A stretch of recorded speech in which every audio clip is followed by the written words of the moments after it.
स्वागत है आपको the 100 girlfriend who really love you season 2 episode 5 में। एपिसोड के स्टार्टिंग में हम देखते हैं हकारी, हारी, नानो, इंडा, कुसुरी और शिजुका अपने वेट को लेकर काफी ज्यादा परेशान होते हैं क्योंकि फूड फाइट फेस्टिवल के बाद से ही उन सभी को थोड़ा ज्यादा खाने की आदत पड़ गई थी। पर कुरुमी को इससे कोई फर्क नहीं पड़ता क्योंकि वो चाहे जितना भी खा ले उसका वजन नहीं बढ़ता, और मिडो को भी यहाँ पर कोई फर्क नहीं पड़ता क्योंकि वो ज्यादा खाना नहीं खाती। दिन आगे हम देखते हैं इसलिए ये सभी आज स्कूल से घर जल्दी वापस नहीं जाएंगे बल्कि यहाँ रह के कोई सीक्रेट ट्रेनिंग करेंगे। और रेंटर यहाँ पर खुश होता है कि ये सभी खुद को और भी ज्यादा खूबसूरत बनाने के लिए ये सब कर रहे हैं। नेक्स्ट रेंटर घर वापस जाते समय वो एक लड़की को यहाँ पर देता है। वो लड़की बेसबॉल टीम के लिए मेंबर्स को जोड़ने की कोशिश कर रही होती है पर कोई भी उसके साथ नहीं जुड़ रहा होता। आगे ये दोनों जब एक दूसरे को देखते हैं तो वही प्यार वाला झटका इन दोनों को लगता है। वो लड़की काफी शर्माते हुए रेंटरो से पूछती है, क्या तुम लड़कियों के बेसबॉल टीम में आना चाहोगे? रेंटरो कहता है, पर मैं तो एक लड़का हूँ ना। वो लड़की कहती है, हाँ हाँ तुम सही कह रहे हो। और आगे काफी कंफ्यूज होते हैं कि उसने ऐसा क्यों कहा। आगे ये दोनों एक दूसरे को इंट्रोड्यूस करते हैं और इस लड़के का नाम होता है सूटो इकू।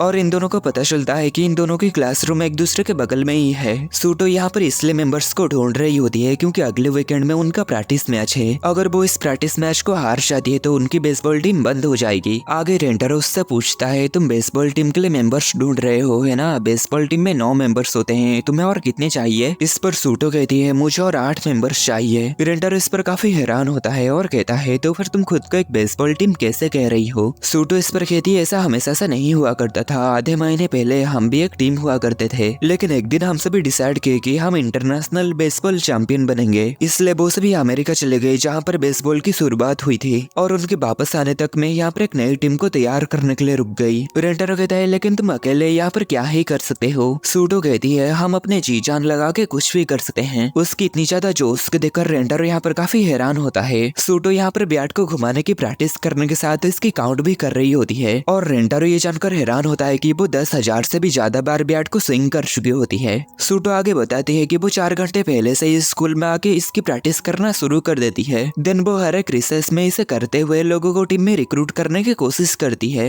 आगे वो काफी थक जाने की वजह से नीचे गिर जाती है। रेंटरो उससे पूछता है, क्या तुम ठीक हो? पर अभी भी वो कह रही होती है कि उसे और भी ज्यादा मेहनत करनी है। तभी रेंटरो उससे कहता है, अगर तुम बुरा ना मानो तो क्या मैं तुम्हारी मदद के लिए कुछ कर सकता हूँ? इस पर वो काफी खुश हो जाती है और उसे थैंक यू कहती है। देन आगे वो रेंटरो से कहती है, जब तक मैं स्विंग की प्रैक्टिस कर रही हूँ तब तक तुम इस बैट से मेरे पेट में मारो। रेंटरो इस पर कहता है, ये तो कड़ी मेहनत नहीं, ये तो खुद को चोट पहुंचाना है। नेक्स्ट हम देखते हैं रेंटरो उसकी बेसबॉल प्रैक्टिस करवाने में काफी मदद करता है। और यहाँ पर ये जितनी ज्यादा मेहनत कर रही होती है उतनी ही ज्यादा खुश हो रही होती है। देन उन दोनों को ऐसे ही प्रैक्टिस करते हुए शाम हो जाता है। देन हम देखते हैं रेंटरो उसकी प्रैक्टिस में इतनी ज्यादा मदद करने की वजह से सूटो उसके पैरों में मालिश कर रही होती है। और सूटो यहाँ पर आज रेंटरो के साथ प्रैक्टिस करके काफी खुश होती है, इसलिए रेंटरो कल भी उसकी मदद करने के लिए कहता है। इस पर सूटो काफी खुश हो जाती है और उसे थैंक यू कहती है। नेक्स्ट हमें अगले दिन का सीन दिखाया जाता है। सूटो यहाँ पर काफी एक्साइटेड होती है कि जल्द से जल्द क्लास खत्म होने के बाद वो रेंटरो के साथ जाके प्रैक्टिस करेगी। और वो सोचती है कि मैंने कभी भी सोचा नहीं था कि मैं किसी की प्यार में पड़ूंगी। लेकिन तभी वो रेंटरो को एक लड़की के साथ देखकर काफी हैरान हो जाती है। नेक्स्ट हम देखते हैं स्कूल खत्म होने के बाद रेंटरो उसकी प्रैक्टिस में मदद करने के लिए आ जाता है। तभी सूटो उससे कहती है, मुझे तुमसे कुछ कहना है। दिन आगे वो रेंटरो से डेट के लिए पूछती है, पर रेंटरो उसे ये कह के रिजेक्ट कर देता है कि मेरे पहले से ही 8 गर्लफ्रेंड्स है। ये सुनकर सूटो को काफी बड़ा झटका लगता है और उसकी दिल पूरा टूट जाती है। अगर कोई आम पर्सन को रिजेक्शन मिलता है तो वो दुख की वजह से पूरा डिप्रेस हो जाता है, पर सूटो ऐसा नहीं है। उसे जितना ज्यादा दर्द मिलेगा उसे उतना ही ज्यादा मजा आएगा और वो उतना ही ज्यादा खुश होगी। और वो यहाँ पर कह भी रही होती कि शायद दिल टूटने जैसा दर्द और इस दुनिया में है भी नहीं। तभी रेंटरो इस दर्द को और नहीं सह पाता और खून की उल्टियां करने लगता है। देन रेंटरो उसे सभी बातें कहने लगता है। रेंटरो तब सूटो को देख लिया था जब वो नानो के साथ था, और रेंटरो तब नोटिस किया था कि सूटो तब वहाँ पर दर्द को एंजॉय कर रही होती है। रेंटरो को एक दूसरे लड़के के साथ देखकर सूटो को जो दर्द महसूस हो रहा था वो उसकी मजा ले रही थी। इसलिए रेंटरो यहाँ पर उसे रिजेक्ट करने की एक्टिंग करता है ताकि उसे और भी मजा आए। पर रेंटरो यहाँ पर खुद इस रिजेक्शन के दर्द को नहीं सह पाता, इसलिए वो यहाँ पर खून की उल्टियां करने लगता है। सूटो ये सब जानकर काफी हैरान होती है और कहती है, तो तुम सिर्फ मुझे रिजेक्ट करने की नाटक कर रहे थे? रेंटरो कहता है, हाँ, पर तुम्हारी मेहनत को देखकर मुझे भी तुम्हारे साथ खड़े होने की और तुम्हारी मदद करने की मन किया। सूटो कहती है, पर तुमने कहा कि तुम्हारे पहले से ही 8 गर्लफ्रेंड्स है ना?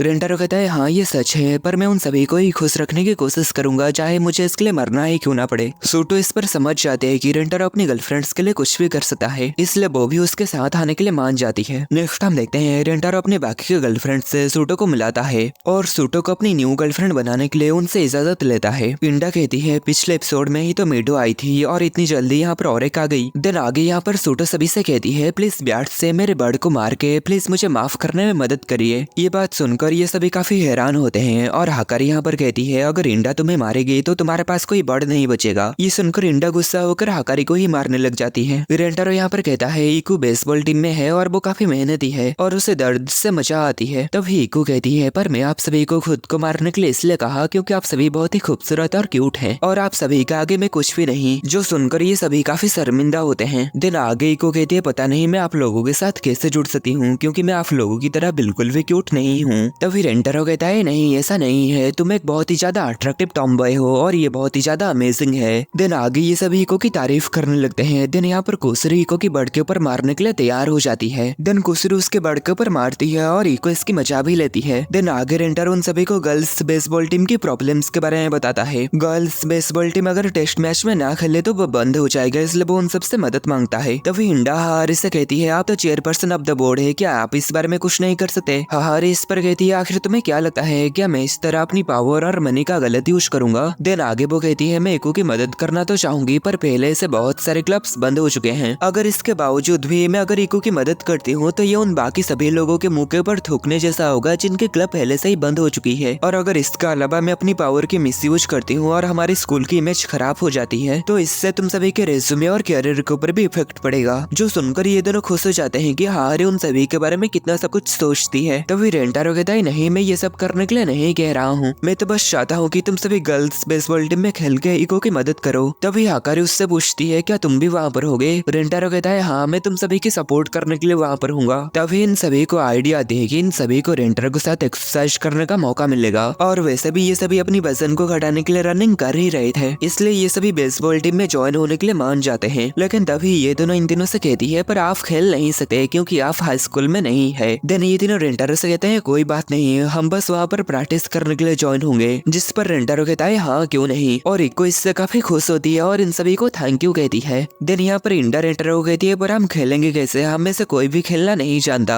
रेंटारो यहाँ पर कहता है खेल में सबसे ज्यादा जरूरी टीम वर्क है, दूसरे शब्दों में कहे तो ये हमारे बीच के प्यार के ऊपर निर्भर करता है और हमें पता है प्यार में हमें कोई भी हरा नहीं सकता। नेक्स्ट अगले दिन ये सभी प्रैक्टिस करने के लिए आ जाते हैं। पहले ये सभी बॉल को कैच करने की प्रैक्टिस करते हैं। यहाँ पर हारी इंडा की बॉल को कैच करके कहती है तुम बहुत ही तेज फेंक रही हो, पर आगे इंडा को उसके गुब्बारे को देखकर उसे चिढ़ मचती है, इसलिए वो और भी ज्यादा तेज बॉल फेंकती है। आगे हम देखते हैं कोई भी यहाँ पर अच्छे से बॉल को फेंक नहीं पा रहे होते या फिर कोई भी इसे अच्छे से कैच नहीं कर पा रहे होते हैं, जैसे कि हाकारी यहाँ पर अपने संतरे से इसे कैच कर रही होती है और यहाँ पर कुरुमी बॉल को खाना समझ के उसे अपने मुंह में कैच कर रही होती है और यहाँ पर ये दोनों तो बॉल को सिर्फ पास कर रहे होते हैं। देन आगे कुछ समय के बाद रेंटर उन सभी को बैट को स्विंग करने की प्रैक्टिस करने के बारे में कह रहा होता है, पर यहाँ पर कोई भी बैट को भी अच्छे से नहीं घुमा पा रहे होते हैं और हाकारी तो यहाँ पर अपने मॉम को ही घुमाने लगती है। देन ऐसे ही उन सभी को प्रैक्टिस करते हुए बहुत समय बीत जाता है। देन आगे हम देखते हैं शाम हो चुका होता है और ये सभी काफी ज्यादा थक चुके होते हैं, पर अभी भी को अपनी प्रैक्टिस बंद नहीं की होती और वो कहती है मैं और कुछ समय प्रैक्टिस करने के बाद घर जाऊंगी। इस पर रेंटर उसके साथ रहने के लिए कहता है, पर इकू से मना करते हुए कहती है वो हमेशा से ही ऐसी देर से प्रैक्टिस करते रहती है, इसलिए रेंटर को उसकी चिंता करने की कोई जरूरत नहीं। दिन आगे बाकी सभी लड़कियां कहते हैं तो ठीक है हम सुबह मिलते हैं। नेक्स्ट अगले दिन ये सभी स्कूल आते हुए इन सभी की बॉडी में काफी ज्यादा दर्द हो रहा होता है क्योंकि कल इन्होंने कुछ ज्यादा ही प्रैक्टिस कर लिए थे। तभी ये सब इकू को यहाँ पर अभी भी प्रैक्टिस करते हुए देखते हैं और उसके पास आ जाते हैं और आगे ये सब ये देखकर हैरान हो जाते हैं कि इकू कल रात से ही यहाँ पर प्रैक्टिस कर रही है। देन इकू यहाँ पर इतनी ज्यादा प्रैक्टिस करने की वजह से उसकी सर चकराने लगती है और वो नीचे गिरने वाली होती है, लेकिन तभी रेंटर आके उसे नीचे गिरने से बचा लेता है। देन आगे वो सभी उसे नॉर्थ ऑफिस में ला चुके थे और यहाँ पर ये सभी उसके लिए काफी चिंतित होते हैं और बात कर रहे होते हैं कि कोई प्रैक्टिस करने के लिए आखिर इस हद तक कैसे जा सकता है। आगे इन सभी की क्लास स्टार्ट हो जाता है, इसलिए ये सभी अपने क्लास अटेंड करने के लिए आ जाते हैं। दिन कुछ समय के बाद इको यहाँ पर जाग जाती है और फिर से अपनी प्रैक्टिस करने के लिए जाने लगती है और हम यहाँ पर उसके बेड के नीचे हाहारी को देखते हैं। तभी यहाँ पर रेंटर आ जाता है और उससे कहता है आखिर तुम कहाँ जा रही हो, तुम्हें बेड के ऊपर ही रहना होगा। इको उससे कहती है तुम्हारा और बाकी सभी लड़कियों का शुक्रिया कि हम आने वाले मैच में खेल सकते हैं और अब सिर्फ मेरा काम यह है कि मुझे हमारे टीम को जिताना होगा। अगर मैं पिचिंग के दौरान उन्हें रोक दूं और होम रन मारूं तो हम जीत सकते हैं। तभी रेंटारो उसे कुछ कहने लगता है। तभी इको कहते हैं माफ करना रेंटारो, तो मुझे रोकने की कोशिश मत करो। तभी रेंटारो कहता है मैं तो बस कह रहा था कि अभी हमारी क्लास चल रही है। इको कहती है तो फिर तुम यहाँ पर कैसे हो? रेंटारो उससे कहता है मैं हर 5 मिनट में टॉयलेट ब्रेक लेके तुम्हें यहाँ पर देखने के लिए आता रहा और इस वजह से मैंने बहुत सारे पानी भी पिया।